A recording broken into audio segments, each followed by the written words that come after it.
Hello and welcome back to a brand new live stream and a brand new live stream week. It's me, Hollow. You should know that though.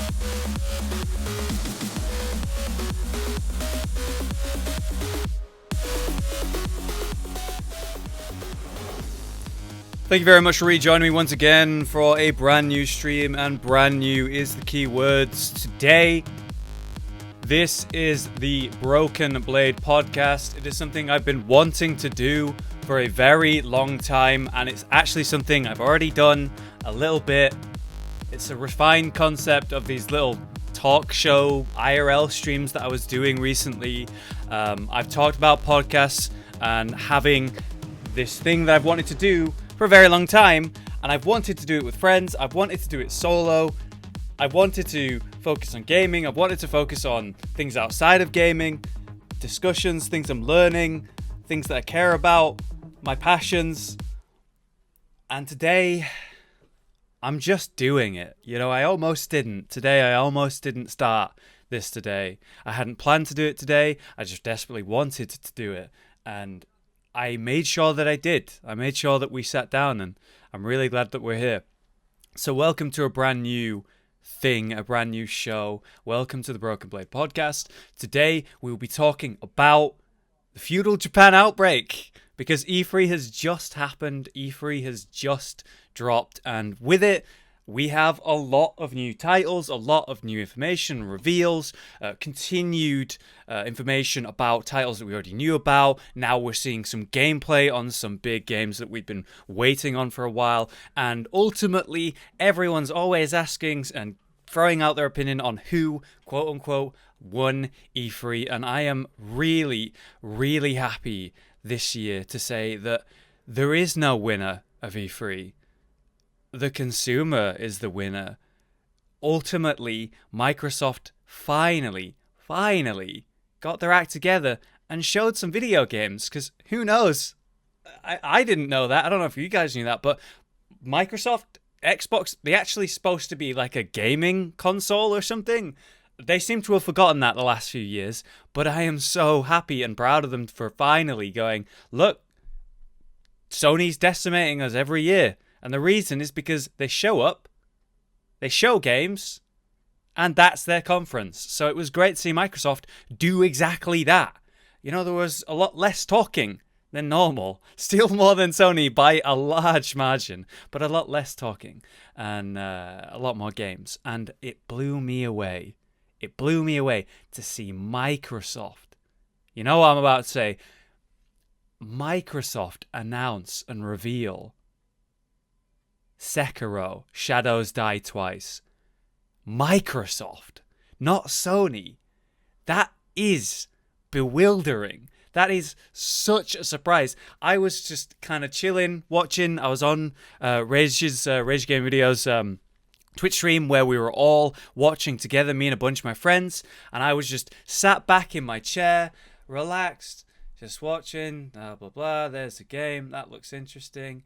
And then I saw the prosthetic arm from the Shadows Die Twice trailer, and my eyes genuinely shot open, and I leant forward to the mic and I was like, is this Shadows Die Twice? And oh my god, it was. There was just so much. Then we immediately saw Activision. Now a lot of people reacted to that in a negative way, and I guess I wasn't sure myself, but I didn't immediately go, oh no, the game's ruined like so many people did for some reason. It's jump reactions, man. Activision means one thing, and it's a good thing for us. It's a really good thing for us.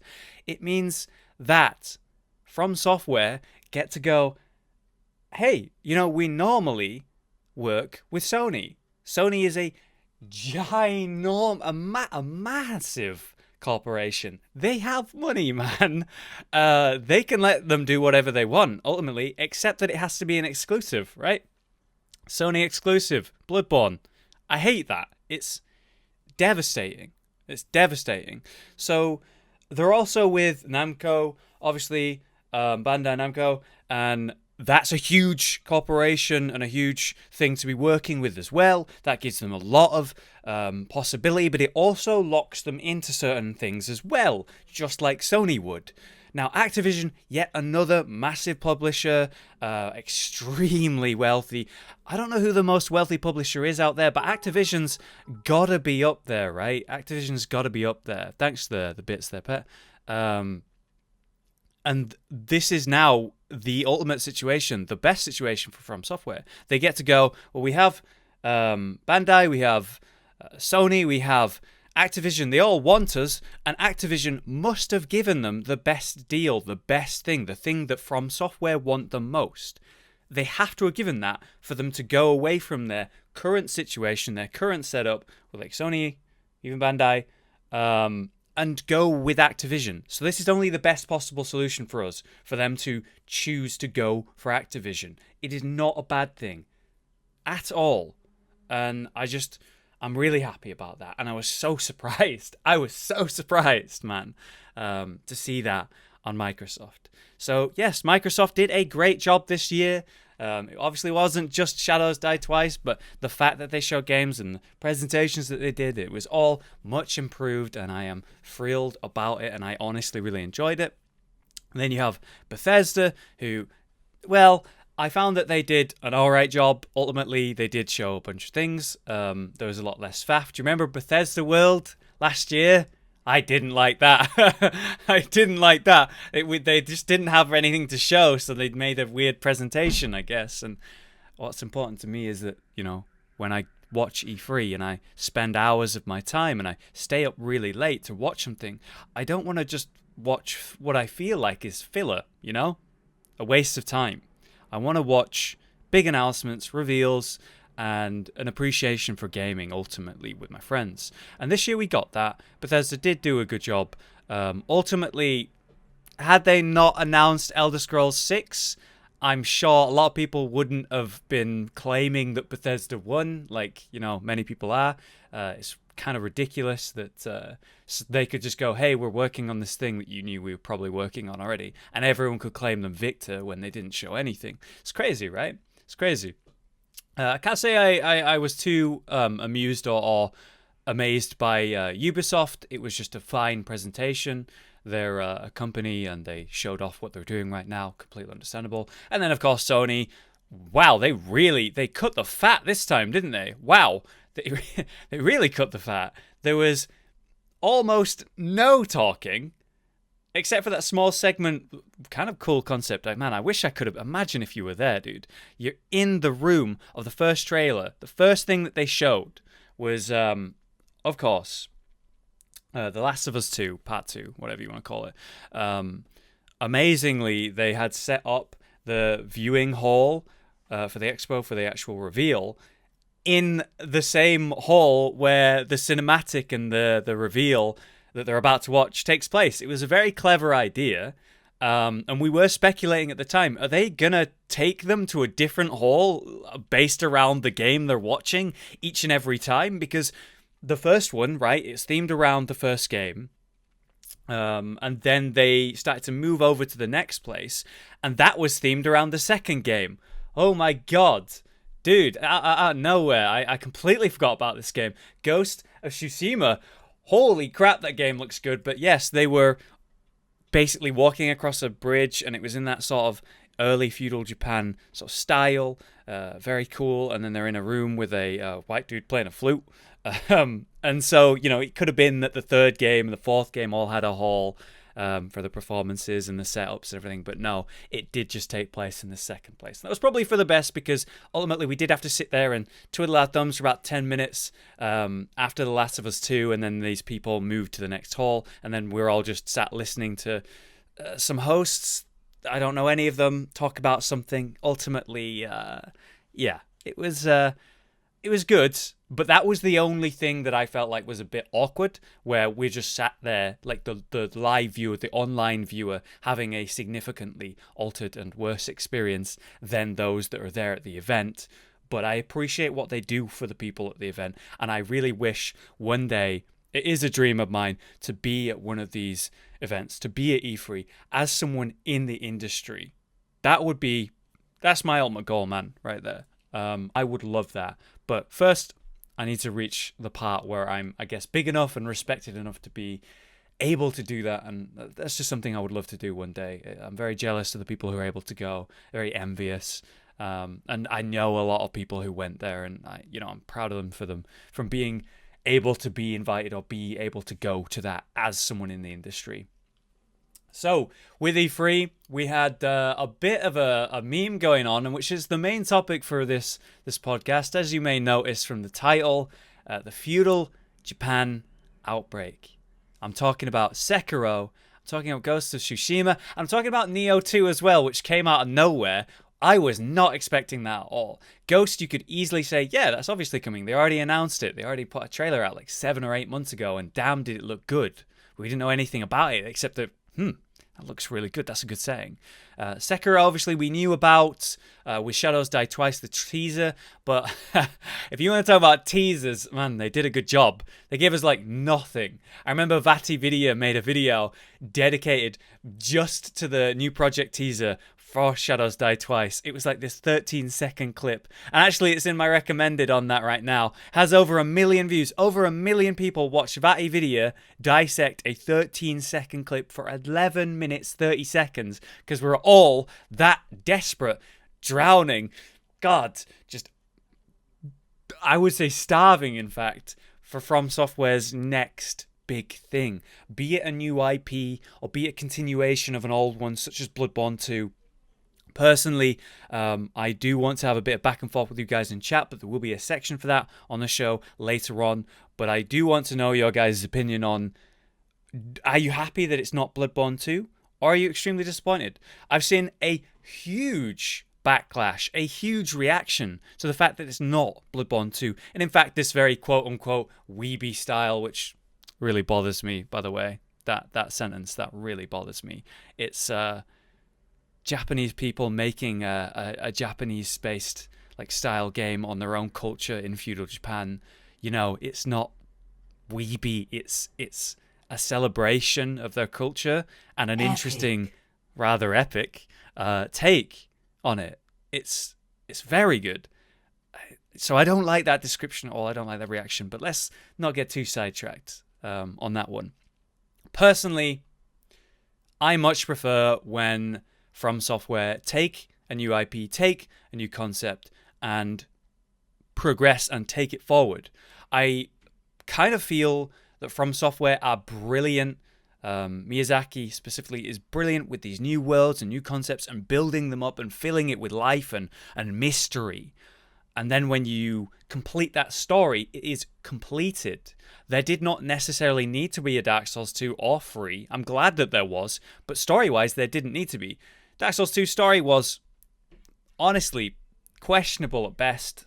I did not enjoy it anywhere near as much as I enjoyed the Dark Souls 1 story. Dark Souls 3 story was good, but ultimately weaker than Dark Souls 1, and that's just my opinion ultimately. I still really do like all of the games and their stories and their worlds, but overall, if I look at them subjectively, honestly with myself, and ignore the gameplay ultimately, the world and story of Dark Souls 1 was much more intriguing and straightforward and complete than that of Dark Souls 2 and of Dark Souls 3, I think. And then I look at Bloodborne, and wow, what a new world, what a new concept, what a new experience, a horror vibe that I had not felt in any of the From Software games prior, with Demon's Souls, Dark Souls 1 and Dark Souls 2. Holy crap, that game scared me. I remember going to the hidden village of Yahagul and that making me sweat, especially when the true reveal happens. When you go beyond that door and you see all of the what you could assume these giant monsters, these aliens, the Amygdala, and then the music there, the haunting music, and the monsters that you find in there, and the twist on the characters that you'd already seen, making you question everything you already knew. It's fascinating. It was fantastic. And that is From Software at its best, able to do whatever it wants, and you don't know what's around the corner because, well, it's the first one. It's the new IP. So, I am very happy based on that for Sekiro, Shadows Die Twice, and I would love to get into it and talk with you today with Sekiro, and that's where we're going to start today on Sekiro. But this overall topic, the Feudal Japan Outbreak, well, that's one game. Then you have Nioh 2. Now, Nioh 2 is the continuation of Nioh, our first little game. It came out in 2017, early 2017, very early. I believe it was like January, February area. I remember being very intrigued by that game, and I was very lucky to get an early copy of the game and play it prior to release. I don't even know how that happened. The game mechanics were radically different to that of Souls. Yeah, you run around with a weapon and you swing it. You got some light attacks, you got some heavy attacks, but you've also got low attacks, medium attacks, heavy attacks, like high attacks, stances based on your weapon, and that radically changes the fighting style. You swing lower and get low to ground enemies with a low stance, and with the high stance you've got more of a slam attack or high arcing swing uppercut. Fantastic that you can really control your character like that, but it also affects other things, such as how fast you dodge, how far you dodge. Your iframes are really important. When you're in low stance, you're going to do less damage but faster attacks, and you're also going to dodge further and longer compared to a high stance roll, quite literally a roll rather than a dash. These are mechanics that we did not see at all. This much more customizable and in control of your character style. But with that came many, many other mechanics, many, many other systems, to the point where it overwhelmed a lot of people. And there's another streamer that I know, Faye, who was playing it recently on stream, never completed Nioh, has completed the Souls games, does enjoy both, but found, like many, Nioh to be kind of overwhelming with its systems and the mechanics, to the point where it was extremely hard for even people who did play Souls and complete Souls to get into. So yes, there's absolutely comparisons, obviously comparisons between Nioh and the Soulsborne series, but they are in their own categories. They are unique in a very strong way. But just like Sekiro, Feudal Japan, but more focused on yokai. And yokai, demons, it's just their word for demons, have a very set style. And I want to draw the parallel. I want to show you that Nioh's stereotypical demon, that big, fat, double-horned, yellow-horned enemy, you actually saw one in Sekiro. Isn't that interesting? Two takes on the same demon, essentially. And we're going to look at that today as well. Wow, how random, right? Sekiro, a unique take on the feudal Japan style of a game, of a world. Then Nioh, another unique take on the style of feudal Japan, this one more focused on demons. Interestingly, Sekiro is our first From Software game where we're going to be fighting a lot of humanoids, sane characters, not monsters necessarily. So that's a big change, by the way. And then, right? Wow, two feudal Japans. Ghost. Another one, dude. Another one. Ghost of Tsushima. Another one set in feudal Japan. This one about the last samurai on Tsushima Island during the first Mongol invasions of Japan. So again, you're going to be facing humanoids. I expect zero demons and monsters and such in Ghost. But another feudal Japan-based sort of ninja-y, sort of samurai style, just like Nioh, just like Sekiro, all happening at once, all revealed at once. Isn't that interesting how that happens? And I feel like that happens kind of all the time. A new style of game is revealed at E3 or some big thing. A new film genre is focused on, and suddenly, almost at the same time, a day later, even on the same day, another film in that same genre that you haven't seen in so long is being revealed. And you have to wonder, how did they know? Was it done intentionally that these feudal Japan style games are all being worked on at the same time? I doubt it. These games in the current state that are currently being built have already been worked on for minimum a year, minimum multiple years most likely, in concept, hidden away, secretive, not leaked. So how do these companies end up doing this? I don't know, dude. These businesses, they all reveal and release a very similar concept all at once. Exactly. The pirate games just being blasted out at once. The zombie games being blasted out at once. Cyberpunk style games being blasted out at once. Why does this happen so often? I don't know, but it's fascinating. And that's what I'd love to talk to you guys about today. But we have to start somewhere. So let's start with what I promised to start with, Sekiro. And here's the description of Sekiro. For those of you who don't know, it is set in Japan in the late 16th century. This is basically the very end of this feudal Japan era.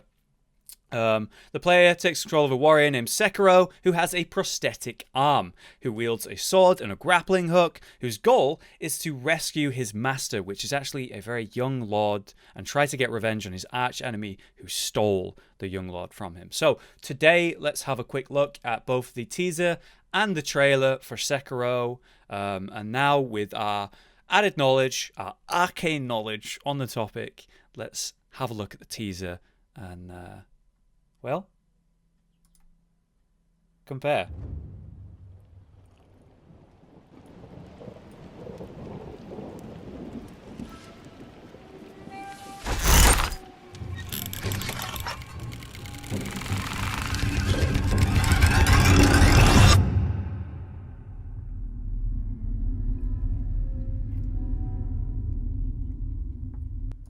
So let's just take one quick look at that once more.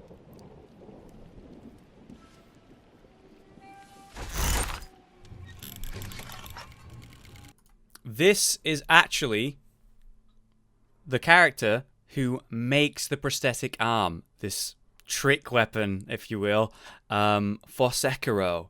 He's testing it, he's working on it, he's creating it at that moment while Sekiro is out cold, unconscious next to him. So let's take a quick look now at the actual gameplay trailer. There is a lot to break down here, a lot to talk about, but let's just watch the full thing together right at the beginning.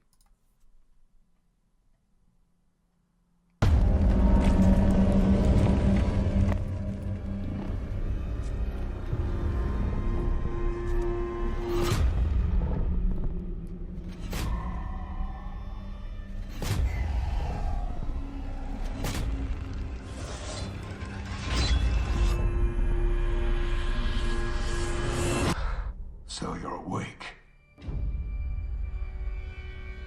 Looks like death is not your fate, just yet.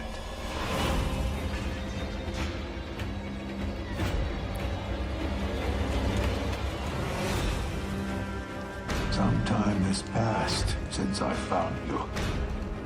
Your master still lives.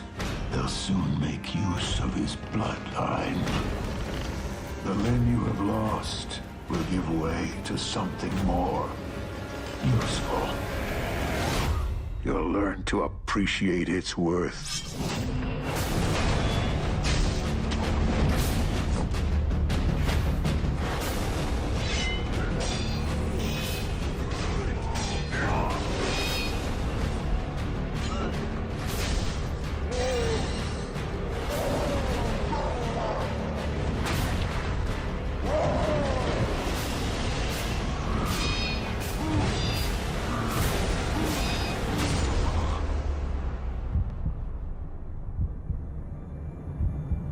Your death won't come easily.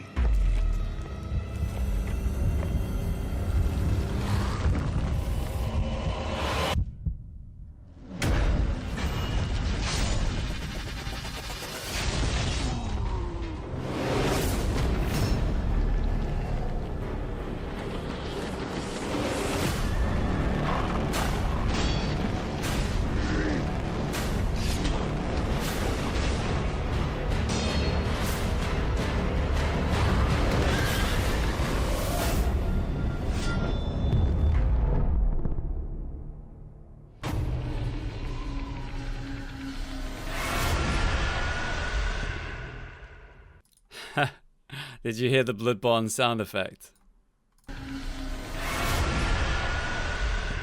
I believe that's when you load into a new area, right? that sound effect. It's always good to hear sounds like that and you recognize them from other places.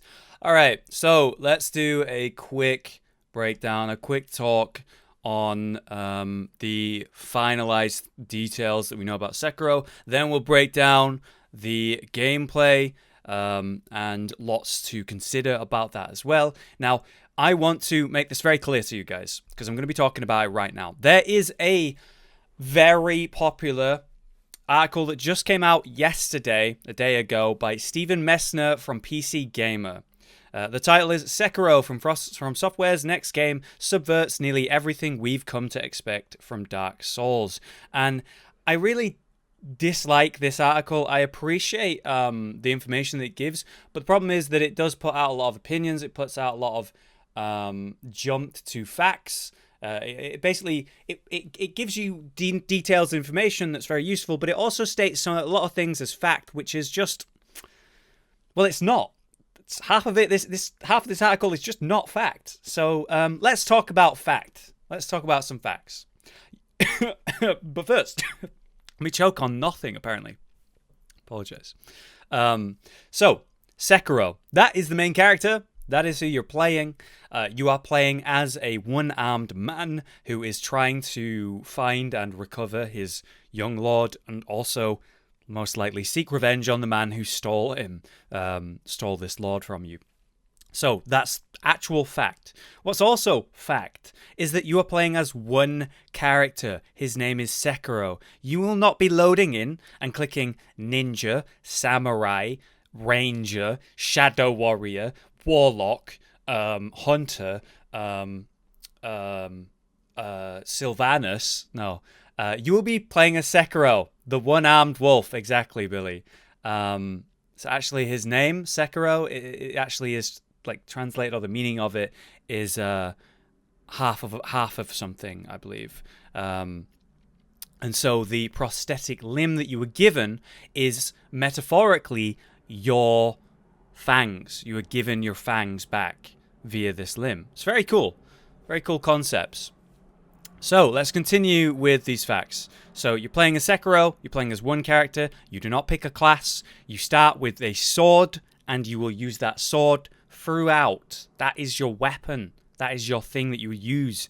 Now you also get your prosthetic limb. So you might start with your prosthetic limb, and I'm not sure where it begins, but here's how it works. You'll start with one thing, let's say your limb, and it has a grappling hook, okay? So you're going to use that to move around the world and assassinate and escape and be a lot more agile and mobile in a way that we went from Dark Souls to Bloodborne and then go from Bloodborne to Sekiro. Wow, we are really becoming agile characters because we're flying around the goddamn place with a grappling hook, which is awesome.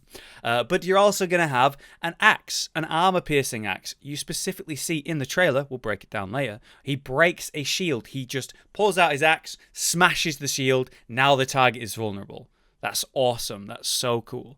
But you're not just going to get that. You're getting a firecracker, which works as a flare, like a blinding effect. You've got an attachable torch, flamethrower. You can use it to blast enemies and just use it like a flamethrower. Or actually, turns out you can bathe your blade in the flame via this gadget, and it works as a fire buff, you know, like we've seen in Fire Paper and Bloodborne, for example.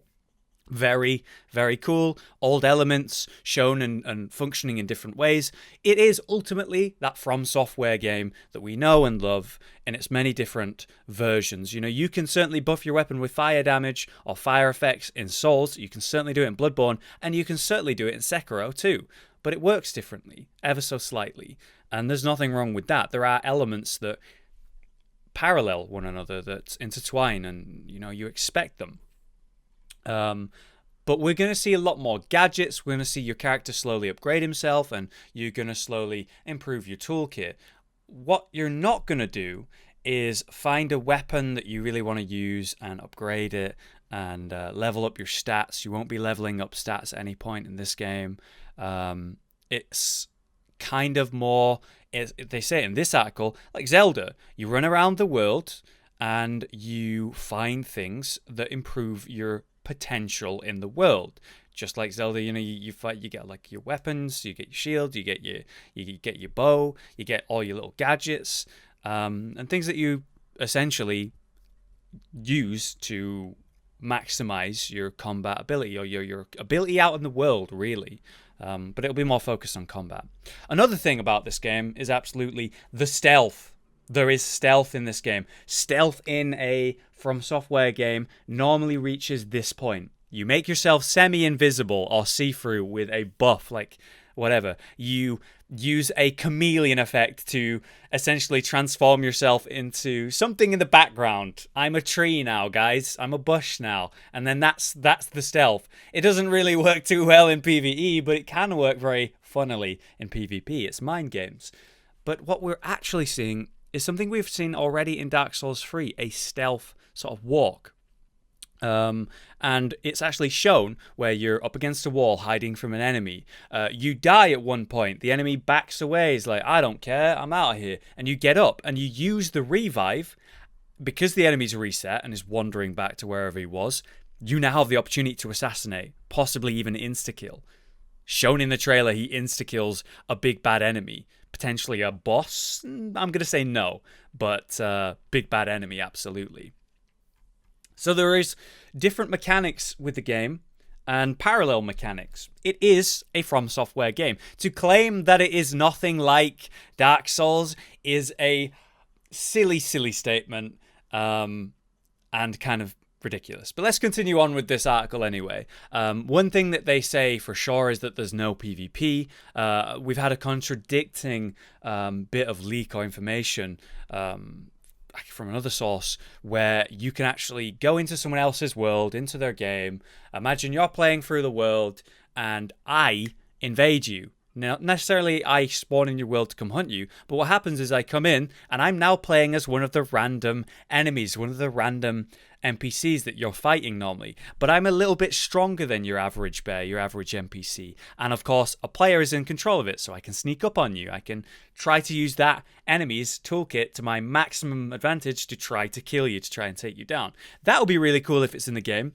We don't know if this is going to be in the game, but what we don't know is if there is actually any online elements. I would assume that there's going to be something a bit more interesting, such as the mechanic that I just explained, rather than, hey, I'm Sekiro, and I've just invaded your world where you're playing Sekiro. Let's fight with the exact same setup, you know? Unlike that, where in Souls you invade and you've got a spear and you're facing a pyromancer, you know? They're very different builds, very different setups. So it wouldn't work nearly as well in Sekiro, where you're playing as one character with one set of gadgets that you're slowly upgrading. I doubt that's going to be the way it is. But if there is online elements, I could imagine it being this way, where you spawn in as one of the random enemies.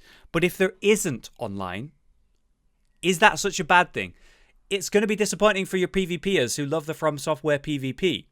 It's going to be disappointing for replayability, because you can't load into the world and go, hey, this time I'm going to focus on big clubs and I'm going to use really light armor. This time I'm going to be an archer and I'm going to use fire magic and I'm going to buff up my, remember my Dark Souls 3 playthrough, the original, my pyro archer? This time I'm going to be all focused on faith and I'm going to try to do a lot of knockdowns and knock people off the map or whatever. That's a lot of variety. That's a lot of replayability. But can you really say that the Zelda games are not replayable or have a low amount of replayability? Absolutely not. Those games have billions of hours potential. And I'm sure all of us who have played the Zelda games have gone back and done them again in the future, ultimately. So that's something to consider, absolutely. Let's have a look then, once again, at the trailer. And I want to actually stop and start and break down the trailer a little bit more for you to show you these things that I'm talking on. You can tell it's From Software because they have these creepy as the hell statues. I mean, look at this. What is this thing? I'd love to Google this or learn about this.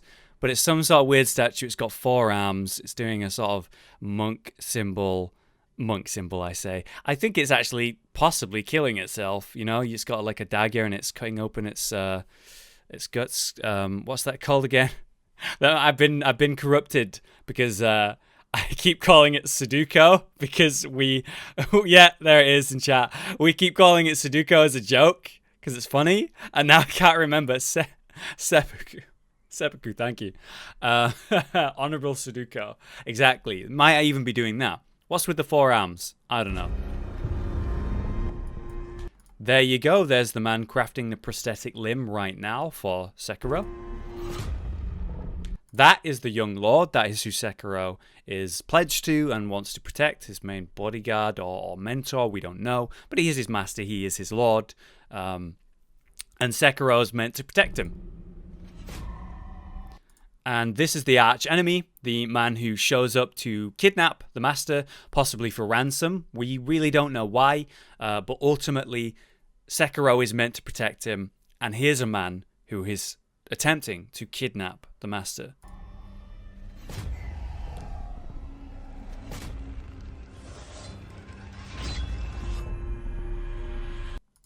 And he's lost his arm. I just want to show you this real quick once again. This is very Neo-like. There is a boss fight, one of the first main difficult boss fights in the original Neo, where you're in exactly this. A white field. Like it's got flowers or some sort of plant. And it's on a hill, and in the backdrop you have the sky. It's exactly the same. And in fact, the armor is almost identical. The helmet is it is essentially identical.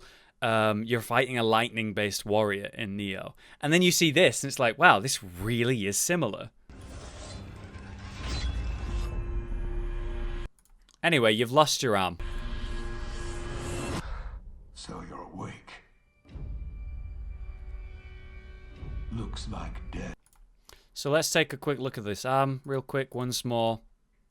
This is where my eyes blasted open. Take a look at that. And then take a look at that. From the original teaser. It is the same thing. Except this one's covered in blood for some reason. I wonder why.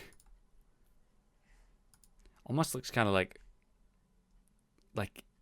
it's gross to say, but like an intestine or something here. And it's very clearly rope here. Which, you know, I'm going to go ahead and assume that's the grappling hook aspect. But it could also be, you know, where he pulls the hand axe from. All the other kits ultimately, but this is the vanilla version of the prosthetic limb where it's essentially unupgraded, so I have to assume that's just the grappling hook. Looks like death is not your fate just yet.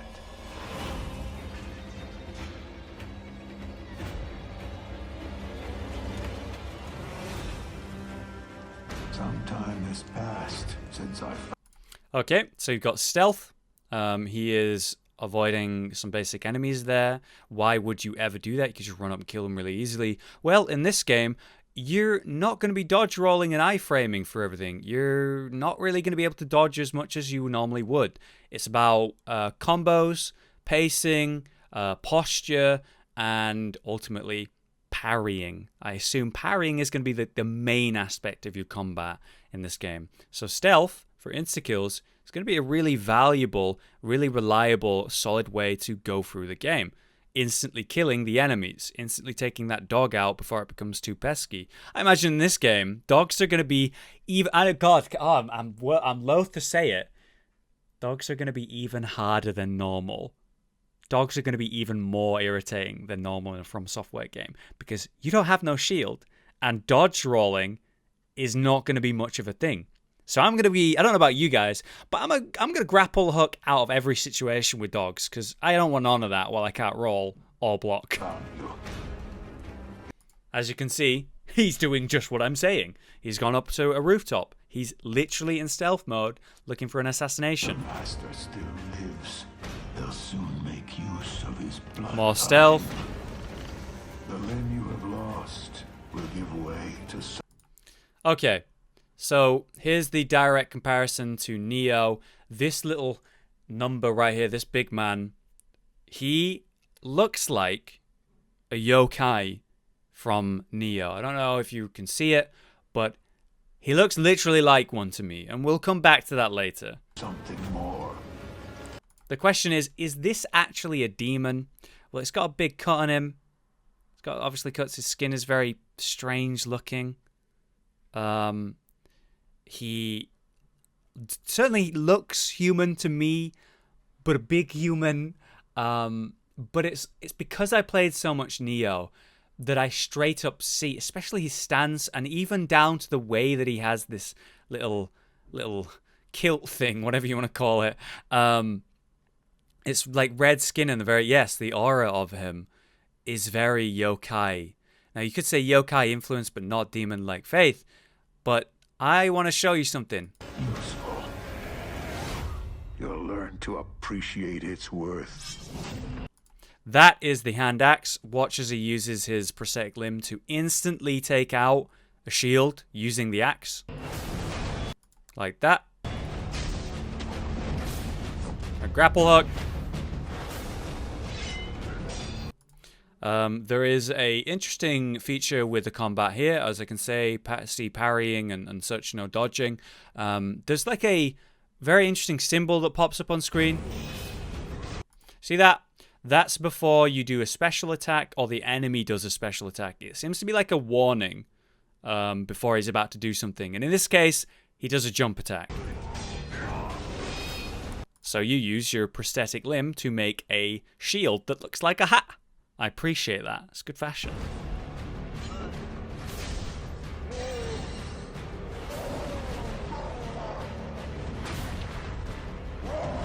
Your stereotypical giant from Dark Souls 3/Bloodborne right there. Even down to the sound effects. Sounds just like the big white giants, the big pale giants in Bloodborne to me. Okay, Faith. Riddle me this. If this is a human, how is he storing poison in his mouth? You could argue, will he just put the poisonous gas into his stomach and then breathe it out? This is where I'm like, I think this might be a yokai. He poisons his blade, but he doesn't just apply poison. He literally breathes it out. And the amount that comes out is not enough to store inside of your mouth.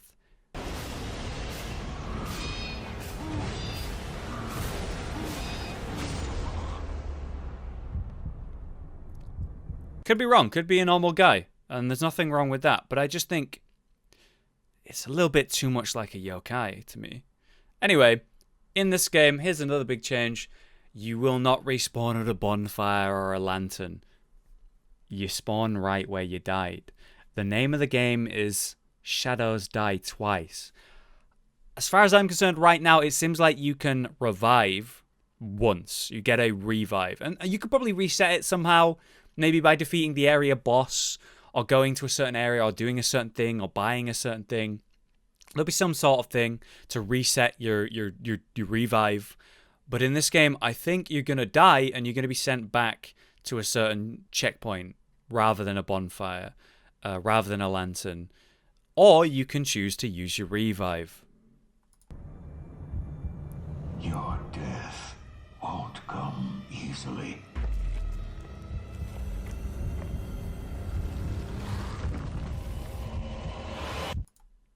And when you revive, all the enemies reset into passive mode, which means you can instantly stealth and instantly assassinate a target in the nearby area, such as the giant boss that you're just fighting. I have to assume, again, this wasn't a boss because there's no way they're allowing you to one-shot bosses. But anyway.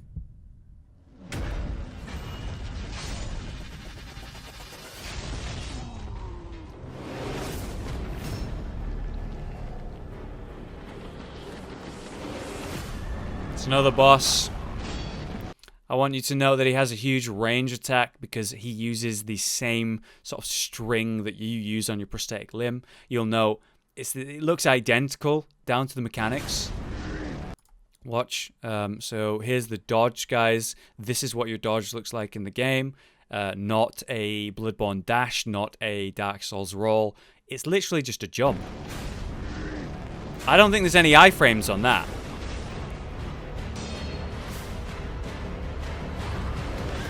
There's a flare from the prosthetic limb.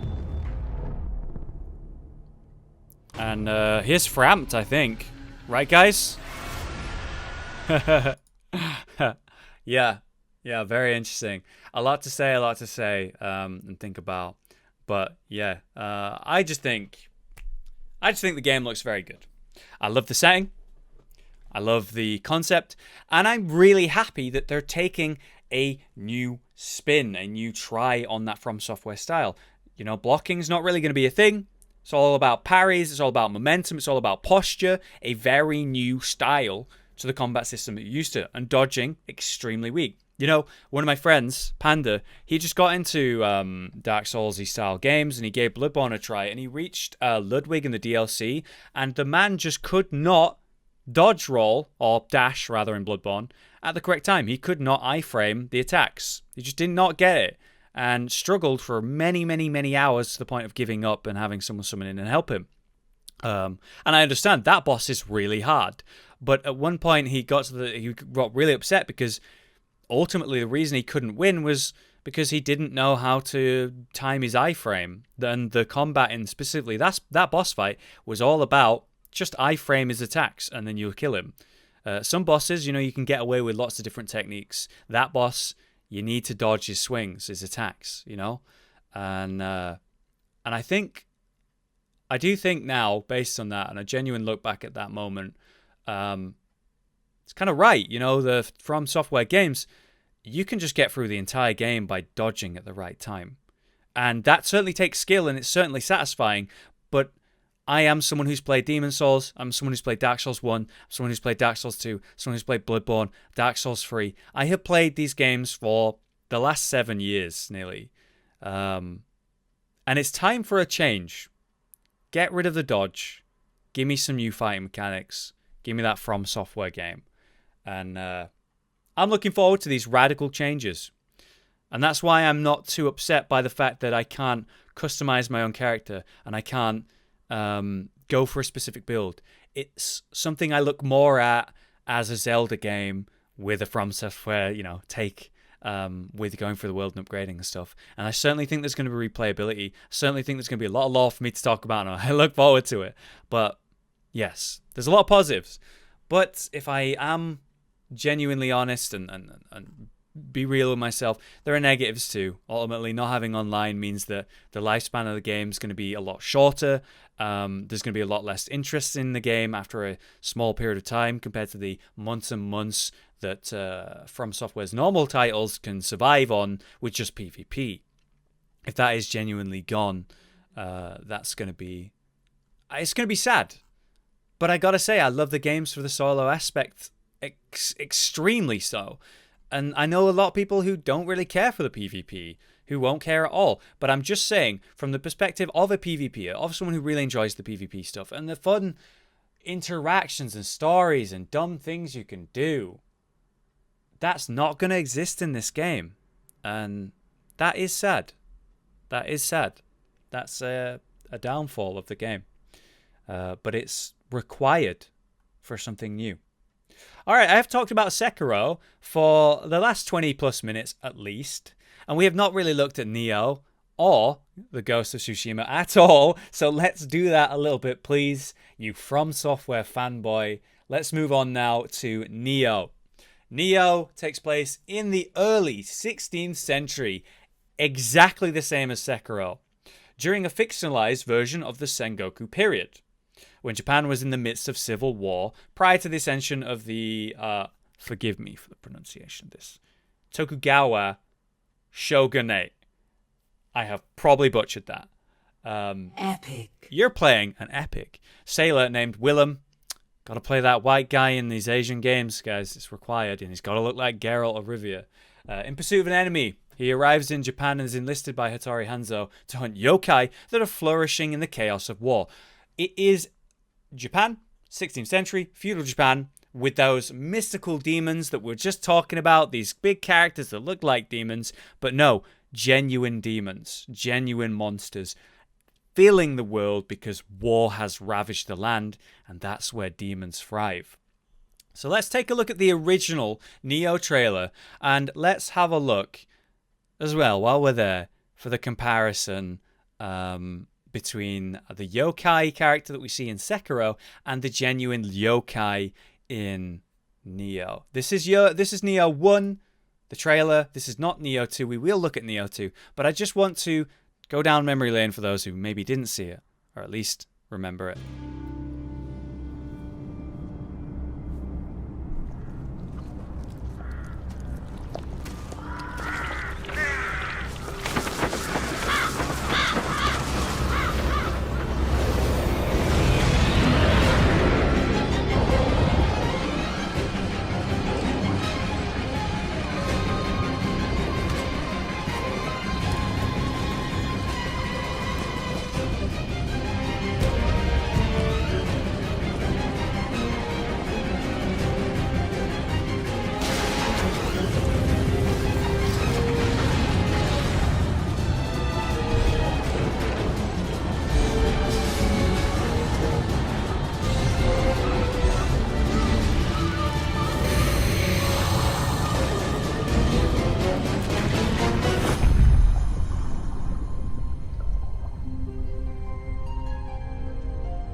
An extremely underrated game.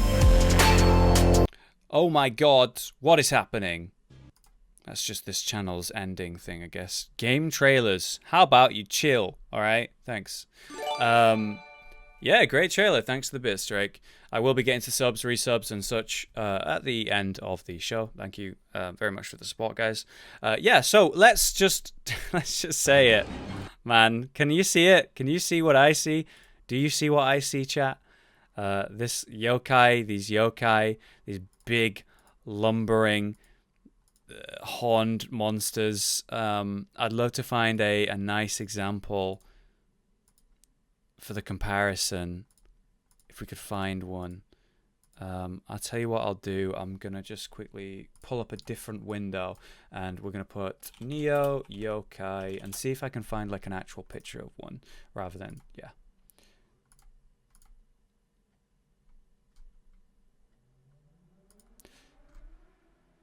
Yeah, there are absolute differences. There are absolute differences, undeniable differences. Oh, here we go. Honorary yokai. That's who we want. Yeah, this is who I think of, man, when I see it, when I think of it. This big dude. Here you go. All right. Take a look at that. And then you take a look at the demony yokai looking dudes in this fight right here. There are similarities and there are clear differences. This is much more of a demon by far and away than this, and you get that nice comparison. This is still questionably human. This is absolutely yokai demon, undisputably. That's disputable. It's just the way that he pours out the poison, the very stance. There are clear similarities. And like Faith says, it's very inspired by yokai. It could even be, you know, if you look at it, feudal Japan and the war-torn time periods, you could see a character like this and you could go, that's a demon. But it's actually just a big guy who's very experienced in war. Monstrous in his nature, absolutely, but not actually a demon. But the stories that those that see him and survive his onslaught might call him a demon. And the myth of demons is obviously very strong in that era of Japan. And many different versions of it, absolutely, right? That's just a glandular problem. Yeah, so it's an interesting comparison, and it's really cool to see these two takes on that very similar character, right? But I feel like in the Sekiro game, we see a more realistic version, perhaps, of what people called a yokai in the past. Perhaps. Anyway, let's watch Nioh 2, announced here at E3.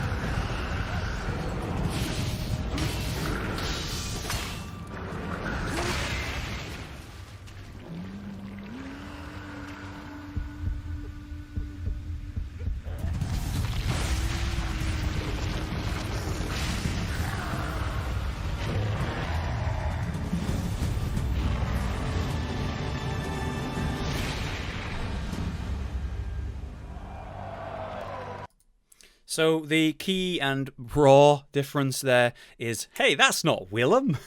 You're playing a different character, it would seem. And this time it seems you are half man, half demon. Isn't that interesting? It seems like the setting here is you playing as this character, right?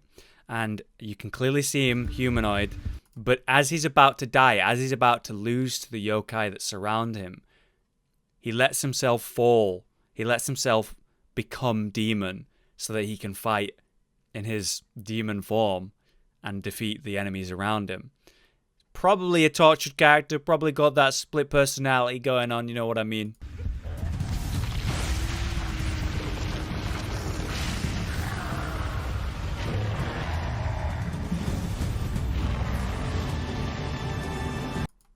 That's what I think anyway. And I think for the continuation of Nioh, something like that, a sort of radical change is necessary. I want to see more of that lovely, intense, in-depth, difficult but rewarding combat system. The many mechanics, the many systems, the overwhelming level of detail to the combat, to the game.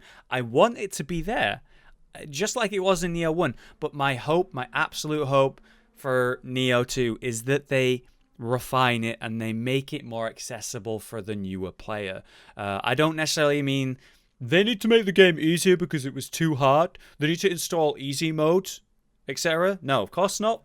What I want is people that play this game, that get into the game from, let's say, From Software aspect, or as a raw new player, to not be overwhelmed by the sheer madness of these combat systems and the mechanics in this game, in the original Nioh, and give up because it's too much. And the moment that they stop playing for a couple of days and then they go back in, they forget how the mechanics work. You're at a huge disadvantage.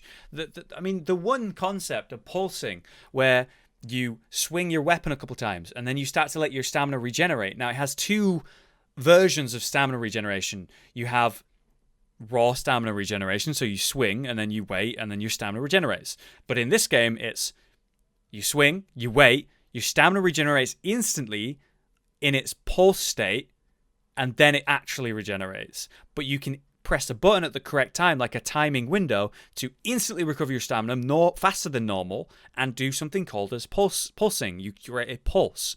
So you get your stamina back faster, that's one positive, but it also pulses the area around you, expunging yokai auras. Yokai auras are like a black pool or area in a fight or in the world that you stand in and you are weak in. You are more vulnerable in. Your stamina regenerates hilariously slow in. So if you pulse in these yokai auras, well, you expunge this dangerous area. And I can't remember if it gives any positive effects to the yokai when they stand in it. I know that they drop it. But it would make sense to me if certain enemies who certain yokai step into these yokai pools and then they're stronger in them, so it's even more important that you expunge them. You could use salt and other consumables to remove these as well as pulsing. But just something as simple as that. How do you regenerate stamina? I have to go on a long-winded explanation, and that's just one of 100 mechanics in the game. is extremely enjoyable to watch someone who knows what they're doing play Neo, and it is extremely difficult to watch someone who has no idea what they're doing get really upset because there's so many systems that they don't understand, so they're at an unbelievable disadvantage. You have to study the game to function at an alright level, and that is both cool as hell, and I personally really enjoyed it, but upsetting to many people who do not have the time or the drive to dedicate themselves to a game in that way.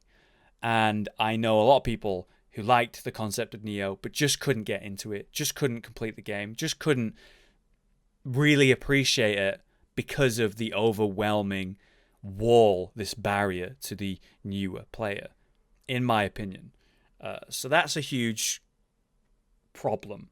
And I hope that they address it in Neo 2. And I hope that these systems, as genius as they are refined to be a little bit more understandable, a little bit better paced in the game. For example, if I know how to pulse from the right at the start, I'm going to have a huge advantage over someone who doesn't know how to pulse right at the start. They're going to find it really hard with the many yokai pulls all around the place, for example. But I don't know, dude. Like the level of detail and how much you can get out of a system like that, out of the hundreds of systems like that, in terms of replayability, in terms of improving how good you are at the game. There's a lot of positive right there, but there's also a lot of negative. And I just hope that they at least address it. They're aware of it. They address it. Because that would make me happy. That would make me happy. Let's have a quick look here. Once again, Neo 2.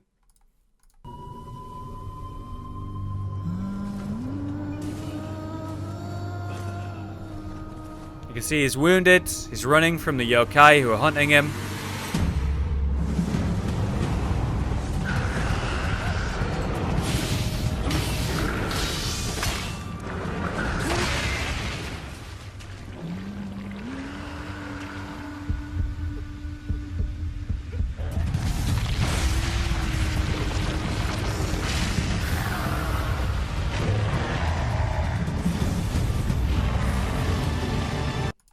And becomes yokai himself.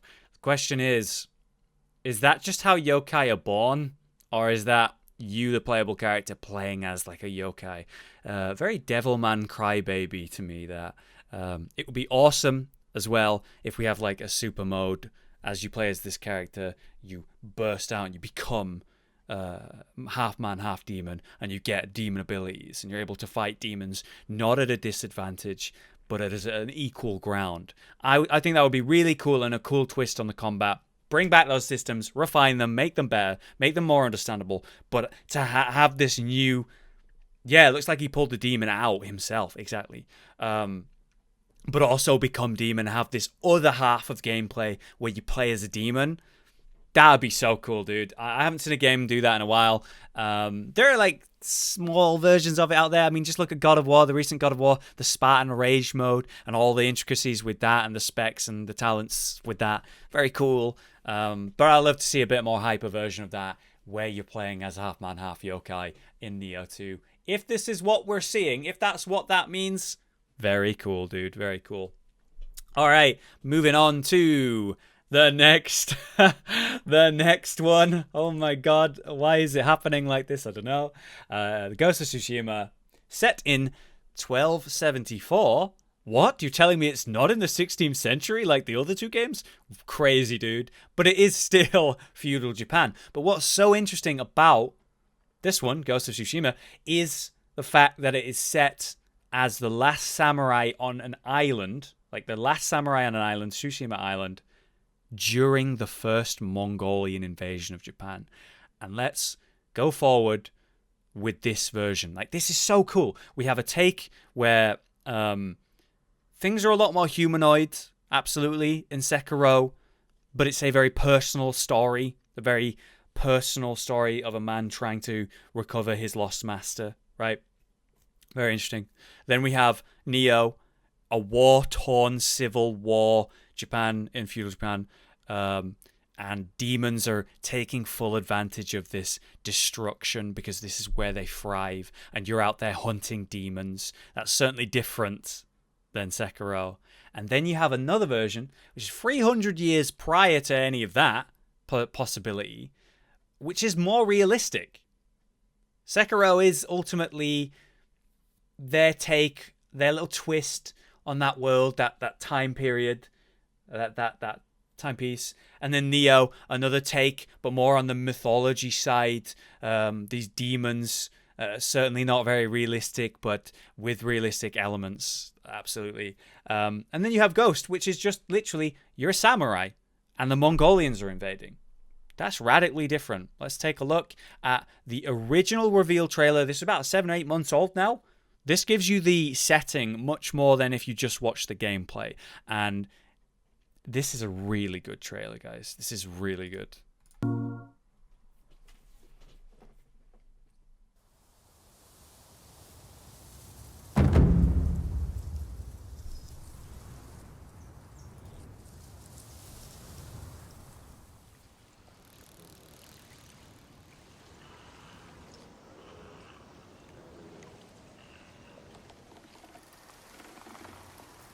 Samurai.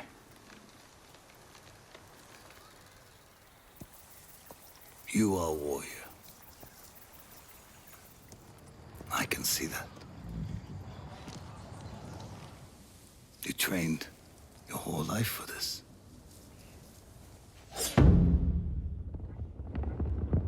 And you have won battles that lesser men have called unwinnable, yes? But while you were sharpening your sword, do you know how I prepared for today?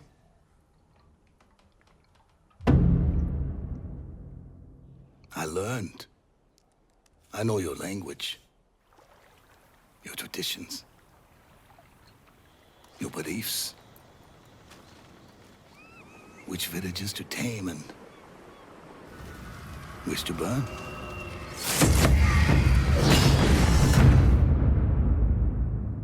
So I'll ask you once again, Samurai.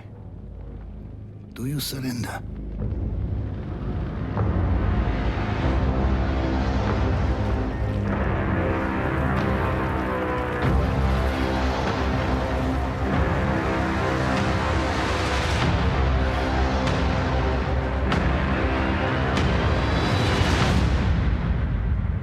Mate, you are asking the wrong man. He ain't surrendering to no one, alright? The last samurai. Holy shit, what a trailer. A lot of people didn't see that trailer, right?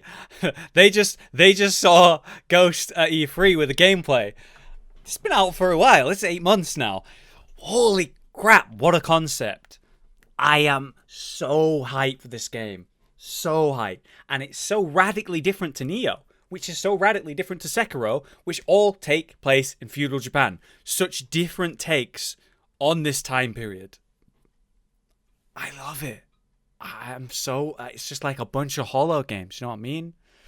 Anyway, we're going to take a look at the gameplay trailer now. But the difference here is I will have the volume a little bit lower, quite a lot lower. And I'm just going to be commenting as we watch, if that's all right with you guys. Anyway, let's begin.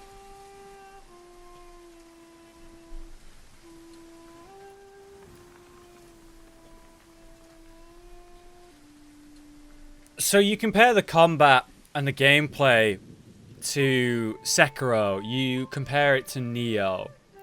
You're out in a world. You're walking around. You're very free, actually, to do whatever you want and go through the level however you want. What I notice about this game is that it's a lot more cinematic and so far from what we see in this trailer, specifically, a little bit like a train track. I don't know how open world this game's truly going to be.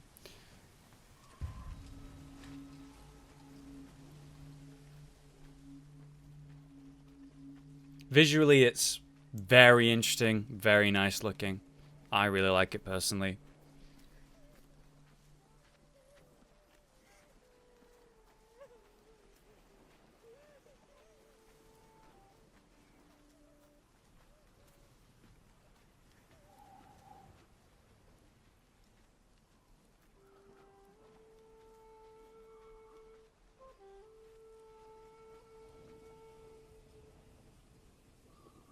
And as always, we have the grasslands.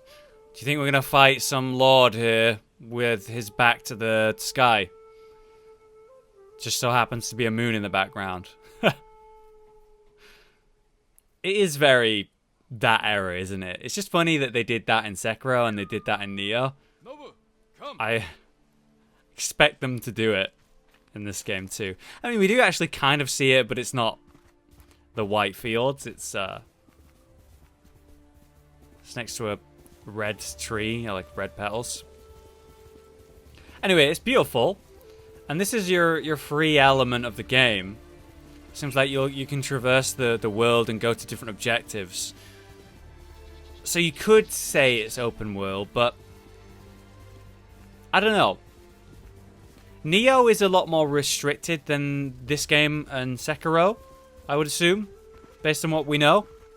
Because Neo is just, hey, go load in a level, complete the level, now you're back at the main menu, choose another level. Where are they? Sekiro, you're going to be like the other From Software games. It's a world and you traverse it.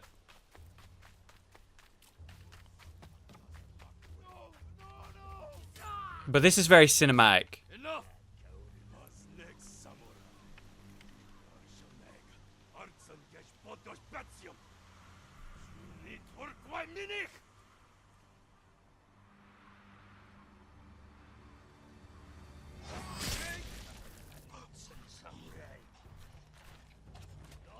Remember chanting, he's going to instantly kill him on the draw when we watched this first together during E3. So we got block and some basic combos with your posture. That's a parry right there. You could argue dodge, but he certainly parried the weapon. That looks like potentially a block. Basic combos. As you do more damage to the enemy, they weaken their posture and then they become more vulnerable. The way the camera is set is very interesting. Jin, you're late. You're impatient. Where's the monk? The bastards beat me to him. Now they're torturing him at the temple. Come on. You think the monk's a hero? We need him, Masako. Legendary. Thanks, Razam. Turn it a little bit up. We could take them. No. Remember Sago Bridge? We strike quietly. And they kill the monk.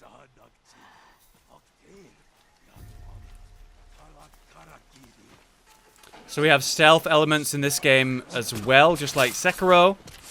Stealth was not massively a thing in Neo, for example. Not really a thing at all. I mean, you could bypass enemies, but it wasn't necessarily stealth. It was just walking around their aggro, sort of ranges. And just like Sekiro, there's a bit more to how you move around the world. We have a bit of parkour, but this is certainly more freeing than From Software. Look at this. Got the grappling hook as well. I feel like in Sekiro, you're going to be throwing your grappling hook at set areas, set points, and you'll land generally similar areas. That looked a lot more free move by comparison.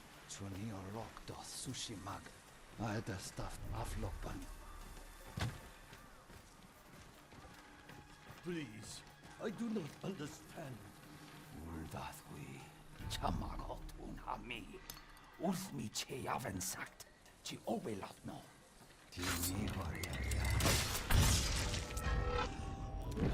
This is very Hitman to me. Slow motion insta-kills on multiple targets. Very cool. It's going to be very fun, that's for sure. But that's kind of how I see this game. Called reinforcements. We have to move. If you remember Hitman Absolution, that moment right there reminds me of the slow insta-kill moments.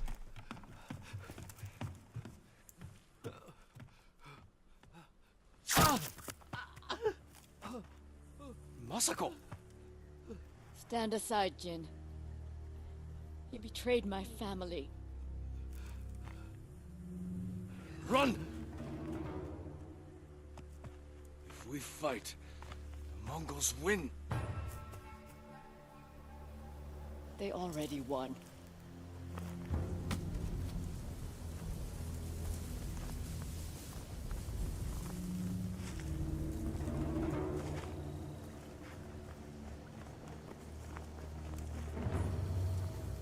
This is just, it's so cinematic. And this is the moment right here that I was talking about. Except there's no moon in the background. We're not in no white field. Give me the mark. Just so cool, dude.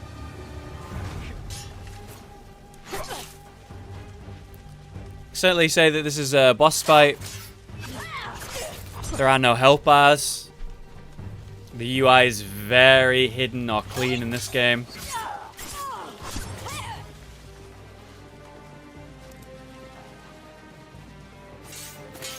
We have basic blocks. You hear them coming? That's our enemy.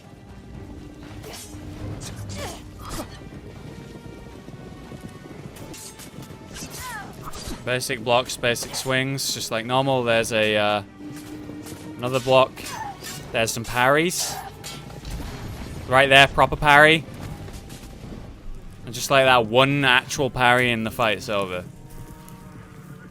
The rest seem to be blocks. So I have to wonder, these insta-kill parries, maybe the blocking is all timed parrying, and then you reach a part where your posture's so strong over the enemy that you're able to execute the insta-kill. But there's a lot of questions. There's a lot to ask and wonder about there. Just like Winter Drake says about that free movement, the climbing. How free really was it? It was a set path. How were you able to grapple from different places? Is there a limit on it? Is it set places? I don't know. Right now, we're not gonna know until we get some genuine gameplay in the future to compare it to this gameplay. This could have just all been, yep, that's genuine gameplay. That's what the whole game's like. It could be a section they chose for the trailer for the first time they're showing gameplay, and it's certainly more than likely. Exactly what Faye says in chat, though. As long as it's fun, linear, that's still fun, right? That's still good. So my question is, how linear is it? How train tracky is it? It's certainly a very cinematic game compared to that of Sekiro or Nioh, as we've seen. The question is, how free is it? And I don't necessarily think it needs to be free. This is the beauty as the consumer right now. With this feudal Japan outbreak that we face, we have the ability to play all three of these games, Nioh 2, Sekiro, and of course Ghost here, and see these radically different styles and takes on feudal Japan. Genuine mythology, genuine demons, armies of demons hunting demons. An intense war, a civil war, a situation where you're seeking your lost master in Sekiro, doing whatever you can to recover him, going into enemy territory most likely. And then, of course, here we are with Ghost of Tsushima, the Mongol invasion of Japan. The first invasion, the first wave. Your island has fallen. You were the last samurai, the last line of defense. You're just trying to take back your island, and you will never surrender. These are all radically different takes on a very similar time period, on a very similar setting. I love the potential and possibility. I love how much variety there is in these games already from just the small little takes that we have, little pieces. Obviously, I want to learn more. I want to see more. But I have just been blown away and so happy and so goddamn proud of how E3 went overall, man. Like, it was fantastic. And this hour and a half has just blown away. I gave myself 90 minutes to say, hey, man, this is your podcast time. This is how long it is. I want you to cover these topics, and I want you to cut it at the time that you said. So overall, here's my opinion. Sekiro, a huge change to the From Software style of games. welcome by me. I will miss online. I will miss PvP.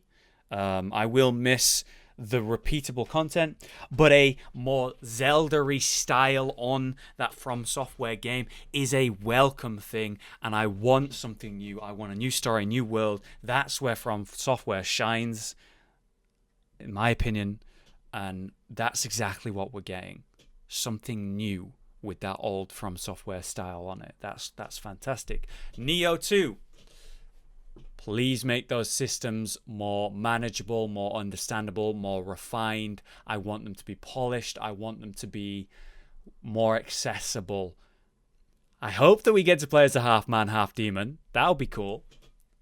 But ultimately, give me more. I'm happy, dude. Just improve on what was already there. That's my hope for Neo 2. And then Ghost of Tsushima. More information would be great, but frankly, I think this is more of a cinematic story than anything else, where you get some fun gameplay, but it's all about that story, that experience, and that ride. One that I know that I will go through and enjoy, absolutely, but as far as comparing it to Neo or Sekiro, the gameplay is going to be a lot more restricted, I would argue. Guys, I hope you enjoyed this little podcast. I hope you enjoyed the first little pilot here of the Broken Blade podcast. I really like the name. Obviously, we do not have a logo. We do not have a proper background. We do not have a proper setup. I'm considering absolutely having a webcam on. I'm absolutely considering having guests on. I'm absolutely considering a massive variety of, styles and topics, but I've always wanted to do a genuine podcast, my podcast, and it's something I've put off forever because I'm like, how do I start? What do I start on? Well, here's how you do it. You just start. Guys, this has been the pilot. This is the first test run. I really appreciate the people here that came and listened, checked it out. And let's do some quick shout outs. Thank you very much to the people that I totally ignored while I was doing it. Sorry, guys. Thanks for the 50 bits there. Pep, really appreciate it. Siri, thanks for the 5-month resub. Welcome back. The tier 2 sub from Winter Drake for 6 months. Congrats on half a year of support. Thank you so much. Congrats on the upgraded cube, the silver cube. Looking good, dude. And tier 2, dude. Double the support. Thank you so much, Drake. And 1,000 bits as well. Dropping it on me. Thank you, man. And yeah, dude, that trailer for Ghost of Tsushima, the first one, the original reveal, not the gameplay one, that had my heart beating. I was pumped up, dude. So cool. Wazam, welcome back for the 41 months. Such a long time, dude. An infected user as well, 38 months. Welcome back. Thanks for the support, guys. Really appreciate it. And I did not know it was your birthday, Varian. Happy birthday, dudes. So, wow, what timing, what random timing. Dude, thank you so much for being here on your birthday. I hope you had a great day, and can we get a happy birthday for Varian in chat, guys? He's a great guy, man. He's our community manager. He's extremely supportive of me and what I do. He's always been a huge, an impact, even just as a viewer. I really appreciate it, man, and happy birthday. I hope you had a good one, dude. Appreciate it, man. Happy birthday. Yeah, dudes. So there you go, guys. That's the Broken Blade podcast. What we're going to do now is I'm going to take a small break and get some water because I've been talking pretty much straight for an hour and a half. And then we're going to do a little bit of back and forth, posing some questions about the game. So I want to have a bit of a discussion, a little bit of back and forth for about 20 minutes. And then we'll call it there. Thank you so much.